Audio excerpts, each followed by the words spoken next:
Bora lá, nação, analisar nesse momento agora os comentaristas do programa Jogo Aberto, Renata Fã e o Ronaldão, falando sobre a partida do Flamengo, a vitória do Mengão que colocou o Flamengo na liderança do Campeonato Brasileiro. E agora é o seguinte, ó, que vem o Palmeiras, hein?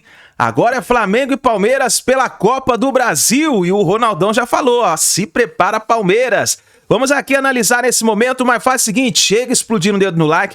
Vamos bater uma meta aí de 2.000 likes para esse vídeo, ó. Nos ajude, compartilhe o vídeo no seu grupo de WhatsApp com seu amigo flamenguista. E se você ainda não é inscrito aqui no canal Meu Mengão React, corre rapidinho, aperte o botão aqui embaixo, se inscreva, ative o sino das notificações. Lembrando que todos os dias trazemos as informações do Flamengo para vocês, tá bom? Créditos, canal Jogo Aberto e ESPN Brasil, link na descrição. Bora então para as notícias do Flamengo. Aproveitou o tropeço do Botafogo, retomou a liderança do Brasileirão, bateu o Atlético Goianiense com grande atuação do Arrascaeta e agora já pensa no Palmeiras e na Copa do Brasil. Vamos ao líder do campeonato. Palmeiras em crise. Crise. O Flamengo foi mais um time a poupar jogadores pensando na Copa do Brasil. Aliás, poupar não, cuidar. Cuidar sem poupar. A gente cuida, a gente não poupa. Ninguém poupa ninguém. A partida diante do Atlético Goianiense valia demais. Uma vitória colocaria a equipe na liderança do Campeonato Brasileiro. Duas das principais peças que não foram preservadas logo apareceram para decidir. Aos 18 minutos, Arrascaeta cruzou e Pedro completou para o gol. Foi o 10º do artilheiro do Brasileirão. O Fla poderia ter ampliado ainda na etapa inicial, com os laterais surgindo dentro da área. Primeiro com Ayrton Lucas, depois com Varela, mas a defesa apareceu para cortar. O lance de mais perigo dos goianos no primeiro tempo aconteceu já nos acréscimos. Depois de boa troca de passes, Janderson finalizou para a defesa de Matheus Cunha. Na volta do intervalo, o Atlético até esboçou uma pressão. Shailon e Gonzalo Freitas tentaram de cabeça, mas Matheus Cunha apareceu bem. Até que aos 15 minutos, Ayrton Lucas recebeu de pulgar e rolou para Arrascaeta fazer o segundo. No fim, Vinha cruzou, Gabigol não deu em bola e Carlinhos poderia ter feito o terceiro, mas parou em Pedro Rangel. Nada que estragasse a festa dos quase 62 mil flamenguistas. Placar final, 2-0. Ter grandes jogadores assim, que podem entrar e dar conta do recado de domingo para quarta, de quarta para domingo, sabendo quantos jogos grandes a gente vai ter e que vão definir um pouco do que vai ser esse ano nessas próximas semanas, tanto de Copa do Brasil, como Brasileiro, como Libertadores. O resultado manteve o Atlético Goianiense na lanterna. Nós vamos seguir lutando, brigando para que o Atlético possa desempenhar um pouco melhor.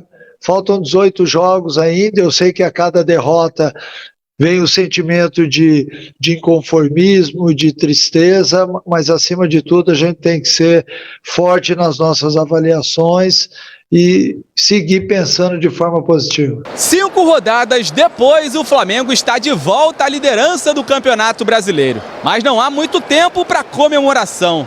Na quarta-feira, o rubro-negro já volta a campo, recebe o Palmeiras aqui no Maracanã, no duelo de ida das oitavas de final da Copa do Brasil. E já tem até gente escalada por Tite no gol. Quarta-feira o Matheus é titular? Sim. O nosso time vem dando grandes respostas quando enfrenta grandes adversários.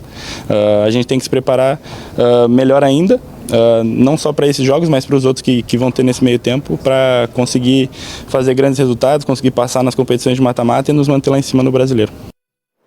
Olha só, a postura bem diferente da do Palmeiras, que praticamente poupou todo mundo, menos o Estevão, que voltava de uma lesão, foi testado e se lesionou outra vez. Agora o Flamengo colocou o Matheus Cunha ali para cuidar do gol, já foi anunciado como goleiro da Copa do Brasil. O próprio Léo Ortiz pode jogar tanto de zagueiro quanto de volante, ele vai bem nas duas funções. Ali ele fica fazendo aquele revezamento, Ayrton Lucas, Vinha no lado esquerdo, não é? Então assim, o Flamengo não foi incompleto, mas poupou alguns jogadores, o De La Cruz principalmente, pensando na Copa do Brasil e mesmo assim ganhou. E ganhou a liderança. Então, o maior problema aí para a cabeça do Abel e do Palmeiras É que o Flamengo ganhou a liderança. É difícil E do Botafogo tirar. também. Do Botafogo também. O Flamengo chegou bonito com, vamos dizer, com equilíbrio, né? Porque você estudar o adversário e você mexer no seu time, não tentar descaracterizar seu time num jogo como esse, é do treinador, que conhece o clube, que conhece, sabe o peso que ele está carregando. O Tite sabe o peso que ele está carregando lá. Ele precisa vencer, ele precisa ter um título também. Então você saber mexer no time, qualificá-lo também, para não danificar a estrutura, é importante você fazer isso. E foi o que o Tite fez. O Tite fez o beabá. E dando condições para o goleiro, ó, esse vai jogar aqui, esse vai jogar lá. É assim que funciona. O treinador tem que colocar esse peso para todo mundo. Então o Tite está de parabéns e o Flamengo também. Agora, vão ter que brigar para tirar esse primeiro lugar do Flamengo. E tem um jogo a menos o Flamengo, já o Botafogo e o Palmeiras têm todas as partidas em dia. O Fortaleza, que é o quarto colocado também, tem partida a menos. Então, esse campeonato está longe de estar definido, mas o Flamengo, pelo elenco, pela qualidade, sempre é favorito, não tem jeito, não é? Junto com Botafogo e Palmeiras, vai. Entrar o Gabigol começando uma partida. Ele entrando um pouco mais atrás, no meio campo, distribuindo passes, é claro, podendo chegar também para finalizar. Você não acha que, mas por um exemplo, pouco mais agora, atrás. contra o São Paulo, que não tem o Pedro, deve entrar o Gabigol?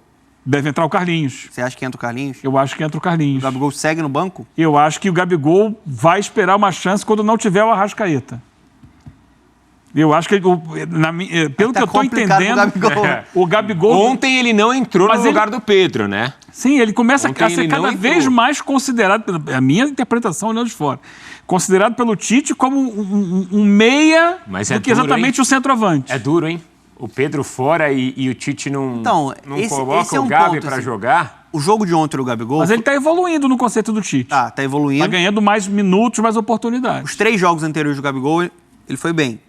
Ontem ele entrou um pouco mais discreto, né? Até na bola que o Carlinhos perde, ele chegou um pouquinho atrasado. Ele ataca a bola, mas não chega a tempo. Mas é muito difícil para um atleta ele ter 20 minutos em um jogo, 15 minutos em um jogo e conseguir dar uma volta por cima, até do ponto de vista de contratual, né? Tem pouca minutagem, contextos diferentes de jogos, que ele precisa entrar. Ontem ele entrou num jogo decidido, dominado. É diferente do que um jogo que você precisa... tá pressionando, precisa fazer a diferença. Então, assim, por isso que eu já falei anteriormente, eu acho que o Gabigol ele pode terminar bem esse ano, sendo mais uma peça importante no Flamengo, mas não imagino, pela ideia que o Tite tem do time dele, o Gabigol sendo titular. Lado direito, acho que tem mais para ser um Luiz Araújo ou um Gerson. 9, Pedro. Então, assim, ele vai ser essa peça que vai flutuar, né? Pode jogar atrás do 9, pode jogar como um 9 de movimentação, mas vai ter poucos minutos, né?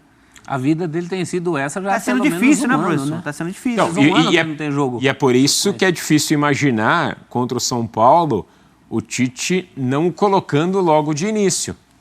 Mas eu não estou questionando o Tite, não, tá? Não, eu acho que ele merece a reserva. Eu também não estou querendo fazer juízo de valor aqui, se é certo ou errado. Eu também... Eu acho que o Tite tá certo. Me veio à cabeça, ouvindo vocês, num cenário difícil para ele em relação a minutos e oportunidades e até com atritos ali fora do campo, num jogo em que você não tem o Pedro, ou seja, você tem, entre aspas, a desculpa perfeita para colocá-lo e falar, ó, pode jogar, eu acho que provavelmente ele vai jogar junto com o Carlinhos, porque é um jogo... Mas saindo como titular? Entre as duas partidas com o Palmeiras, é o jogo pro Tite mexer mais no time. Mexer mais do que mexeu ontem. E aí ele pode tirar o Arrascaeta e colocar Gabigol e Carlinhos na frente. O Gabigol, dos jogadores que vem do banco, é o que tem a maior minutagem, né? É o jogador que mais costuma entrar na temporada do Flamengo. E até pensando nessa função que o Eugênio está falando, o garoto Lohan perdeu espaço, né? Perdeu. Poderia ser um jogador até para fazer essa combinação com um 9 na frente. O Eugênio já tinha dito na semana passada que, até por conta do calendário e tudo mais, ele não vê nenhum time vencendo 3 competições aqui no futebol brasileiro, né? Mas... ninguém viu ainda. Isso. O Galo foi o time que chegou mais perto em 21, né? O próprio Tite já falou sobre isso. Tomou pancada na época, mas tomou pancada por uma visão realista. É difícil pelo que o calendário permite. Mas o Flamengo, se a gente fosse fazer esse exercício, o Flamengo seria o time, assim, que mais chances teria para para conseguir isso? A gente está falando de um time com Carlinhos e Gabigol, por exemplo, um Gabigol com fome, com vontade, num jogo em que o time vai precisar poupar, por exemplo. Até porque os outros estão sofrendo muito com ausência, com contusões, não tem esse elenco farto nesse momento. Que time tem um Gabigol com fome, professor, para jogar assim num jogo? Não tem, ao contrário. O Palmeiras teve uma defesa dizimada por contusões, o Botafogo teve o seu melhor jogador, principalmente de Libertadores, fora de combate. O Donan falava, eu acho que eu prefiro Vinha, né? Em vez de um Ayrton Lucas, que é jogador de seleção brasileira. Mas assim, quem pode se dar esse luxo? Você entendeu o que eu estou perguntando? Eu entendo. Eu acho que o Flamengo ele tem o melhor elenco, mas eu acho que a distância já foi maior dentro do futebol brasileiro. Por exemplo, eu vejo o elenco do Palmeiras e o elenco do Botafogo são próximos do Flamengo.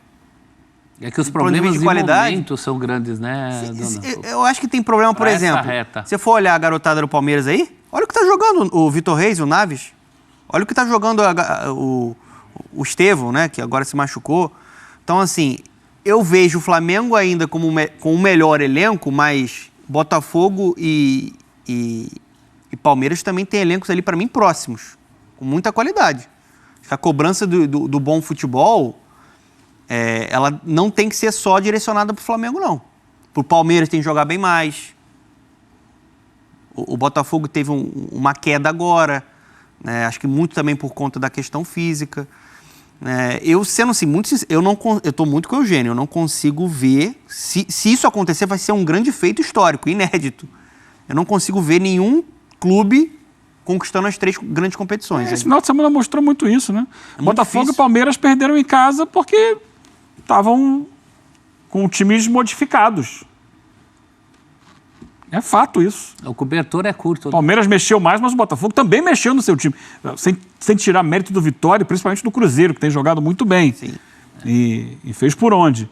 Mas não era o Botafogo mais forte. Tinha 6 titulares, né, o Botafogo. Mas e também não era o Palmeiras mais forte. Então, isso já impactou na classificação do Campeonato Brasileiro. Perderam jogos em casa. É muito jogo, muita viagem, poucos dias, poucas datas, pouca brecha para treino, que praticamente o futebol brasileiro ninguém mais conta com treino. Tudo isso somado, aí fica difícil para você. O cobertor fica curto. Uma hora tem que priorizar. E, nesse caso, sempre sobra alguma competição, né? Geralmente é a Copa do Brasil, para quem pode se dar esse luxo. E tem Flamengo e Palmeiras. Nossa. Só isso, né? Só isso. Quem que vai querer poupar, não priorizar? Vai ser legal de acompanhar esse duelo, um dos duelos, né, da Copa do Brasil. Acho que é o mais pesado nessa fase oitavas de final, mas tem Libertadores também. Jogos interessantes. Mas assim, é que pro momento, né, se a gente pensa a temporada, não sei se vai ter em algum momento Flamengo e Palmeiras na Libertadores. Vai ter Flamengo e Palmeiras na Copa do Brasil. Então são 2 dos principais jogos do calendário brasileiro, 24. Flamengo 2024. E Palmeiras podem se enfrentar na semifinal de Libertadores, né? A gente não sabe se os dois vão chegar lá. Mas assim, vai ter. O fato é que vai ter pela Copa do Brasil. Então isso daí já transforma, porque são os protagonistas do futebol brasileiro nos últimos, 8 anos, por aí. Pra gente ir pro intervalo, é o favorito o Flamengo nesse duelo? Não tem favorito, não. Esquece isso, Matheus. Não tem favorito, não. Tá zerado. Derrubar o Palmeiras e mata-mata, você nunca é favorito. Nem nessa fase que vive o Flamengo, o Palmeiras numa queda com lesões. O Palmeiras talvez não tenha o Estevão, né? Esse jogo. Eu acho que o Flamengo, se você for analisar o ano das 2 equipes, eu acho que o Flamengo é um time mais equilibrado e que em mais partidas praticou um futebol melhor que o Palmeiras. Acho que o Palmeiras está devendo, do ponto de vista de rendimento. Até teve boas atuações já no ano, obviamente. Mas o momento atual coletivo do Palmeiras é um momento que traz dúvidas. Só que é um confronto, como diz o nosso querido Pascoal, taco a taco.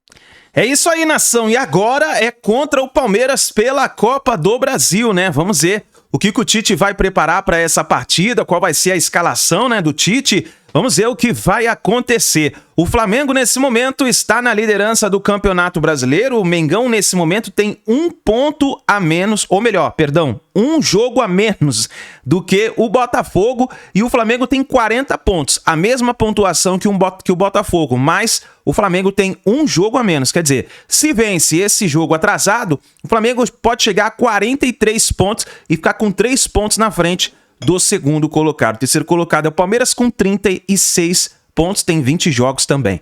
Então é isso daí, nação. Obrigado por você estar aqui e vamos ver o que vai acontecer, hein? Agora é contra o Palmeiras. Tamo junto, forte abraço e a gente se vê daqui a pouquinho no próximo vídeo.